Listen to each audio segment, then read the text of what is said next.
Hey, true believers, Chris Mack coming at you with Strong Box, the big bad book of Boon. This is through Antarctic Press. And before we dive into this, I do want to give a shout out to the author, who is H. Thomas Altman. Thank you so much for reaching out to me via email and asking if I'd be interested in reviewing your comic series. This was really awesome, dude. He sent me the entire arc. So we'll be going through all 8 issues. And so far, it's just been a really entertaining read.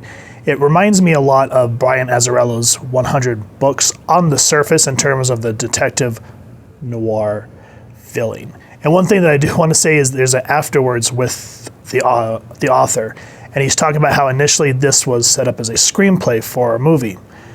But he said essentially, at least with a comic book, you can get like the longer format, as well as movies, they kind of have to chop and do, for pacing's sake. So being a comic book fan, thank you so much for going this route. So let's go ahead and dive into this. This is H. Thomas Altman, written and created, rendered to life by Sebastian Sala, J.M. Ringwet, and Menan Giblist. If I pronounce your name wrong, I'm so sorry. I just do my best. And as you can see, you open up and you get that very detective feeling, the deep shadows, the grittiness of the city. And again, you just kind of get that very pulp feeling too, because it says a Frank Boon mystery by H. Thomas Altman. And it says complete and unabridged, brought to you by the First Amendment. So that was just awesome that you kind of get that, kind of American pulp feeling right off the bat. And then you're kind of brought into his world. And this sort of reminds me of Rorschach from Watchmen, where you kind of get the journal. And in a sense, you think, wow, that's a little bit of reading, but that the upside is it goes somewhere. It introduces you to Detective Boon and the type of rough life that he had growing up, and his version of tough. He's saying that he's trying to take this shortcut that the way he normally takes, but there's this big car blocking him. He goes back up on the scene. Schoolyard dragons to the front. Things got a little heated. Words weren't especially decent. But like any diplomat worth his salt, I opened the floor for negotiations. We dialogued for what felt like a solid entire 10 seconds. But in short, negotiations failed. And then you just kind of get into nice kick butt action. And again, this sort of reminds me of the art style. Reminds me a little bit of like Batman, the animated series, where you kind of get those very straight edged lines with kind of the more clear backgrounds, where it's more about the color and focusing on what's in the foreground, midground. And it works for this series. And as I said, as you're reading this journal entry from Detective Boon, he talks about how growing up, he lived in a house that was half covered by tarps. And he says here, I had to walk 20 some odd miles to a schoolhouse in the middle of nowhere, followed by a 10-hour shift at the sawmill with no breaks, only to come back home to a bowl of hot gravel for supper, before my pa would thrash me to sleep with his belt. So you can see how he doesn't really feel the pain that's happening to him, and he knows had a really rough life. So you kind of get the type of stern character this gentleman is. And boom. Characters are down, and that's how we're introduced to our main protagonist. I was about to say antagonist. I was like, that's not right. So yeah, our main protagonist, Frank Boon. No easy picking. And again, you just kind of see him sitting there. He reminds me a little bit of not Harvey Dent, Detective Bullock in that sense. But Bullock, he talks tough, but is he really tough? It depends on the writer. But you can see Frank Boon here. He is one hard ass. And then after that, we get this quick moment with this girl. Her name's Amelia. She's getting up. She's taking some medicine and is ready to go out for a jog. But you can see that she's not exactly feeling well. In the dialogue, I think I'm getting old, because for me, the dialogue boxes were a little small. My eyes kept having to go, what? I was like, I need some reading glasses, I think. But as you read it, you can find it paces, just like how, if you'd read an old Chris Claremont X-Men book or something like that, the dialogue paces of how this girl, she's just feeling that there's something around her, and she's just getting more and more paranoid.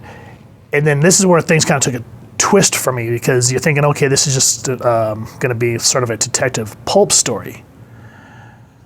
But then she vomits something up, and she's like, what is that thing?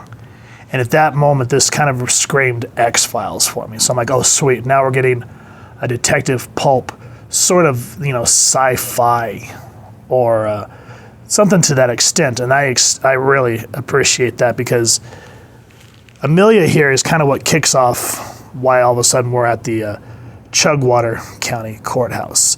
And this sort of reminds me of how when you'd watch Law and Order, how, go dun dun, and it kind of give you the location. And I like this establishing shot. I mean, look at this, the perspective of Boon's car, the building in the background, just a very nice establishing shot. And this is where we're introduced to, what's this cat's name? Give me a minute. I haven't had enough coffee today, but he goes, you're late. Had to fight traffic. Brought you a donut. So I don't think they gave this guy's name off the top of my head. If I did, feel free to make fun of me down in the comments. But, he's kind of, sort of in a sense, Frank's partner. And then we're introduced to the coroner, who's working on Amelia. Yes, if you haven't read this yet, Amelia passes. So spoiler alert there. This is Dr. Watts. And, she goes through and she's very thorough. So I give props to the writer of actually kind of seeing how a coroner actually goes through and analyzes the body. And to a degree, Frank is actually listening. He's not giving her a whole lot of crap. Like, he's actually takes her serious. So sometimes, you'll see in movies or other mediums how when the cops come in, they're just like, shut up and get to the point. He actually looks and observes and notices something that she missed, and she goes, how did I miss that? And so if you notice the thing that Amelia threw up, if that rings any type of bells of what we just went over, keep that in mind, because as this one character says here, that weren't no pill bug, that's for sure. And right there in the first issue, we're left with a cliffhanger. So with that said, guys, I didn't want to give too much of this book away, because I actually had a really good time reading it. I always love me some detective noir pulp, and then you throw in some supernatural or sci-fi, like say the X-Files or Supernatural, the show. I'm down like the clowns. So Strongbox, the big bad book, I'm roped in. And again, one thing that I like is this is issue 1. I'm glad that the first half of the book is introducing us to the type of character that Frank Boon is, and then we're kind of brought into his world. And that's what you should be able to do in any type of comic book, whether it be adventure, detective mystery, or romance. It doesn't matter. You have to give a damn about your protagonist. And Mr. Allman here does a good job. I think he's awesome. Just kind of this real strong, gruff guy. Like, he reminds me of, like, say, John Wayne in True Grit, where he's like this guy kind of comes off sort of rough, but there's a part of him that you like, and that's the type of character we get with Frank Boon. So, guys, if you've enjoyed what you've seen in this comic book, please, first and foremost, support your local comic shop and see if they can get it ordered through Antarctic Press. If not, then I'll check with the artist, see if there's a place where we can get it online, and I'll leave it, or the artist, I'll leave a link down in the description. If you've enjoyed this review, we really would appreciate it if you take a moment to hit like, share, and subscribe. Helps the club channel more than you can possibly know. And if you wouldn't mind hitting that fancy little boom bell next to subscribe, that way as we continue to upload content, you guys get notified. Come to the channel, and we love to hear your thoughts and your feedback down in the comments below, or our social media pages, which I'll make sure to leave the links down in the description. So with all I said, thank you for stopping by. Hope you all continue to have an absolutely amazing day reading, and happy hunting, true believers.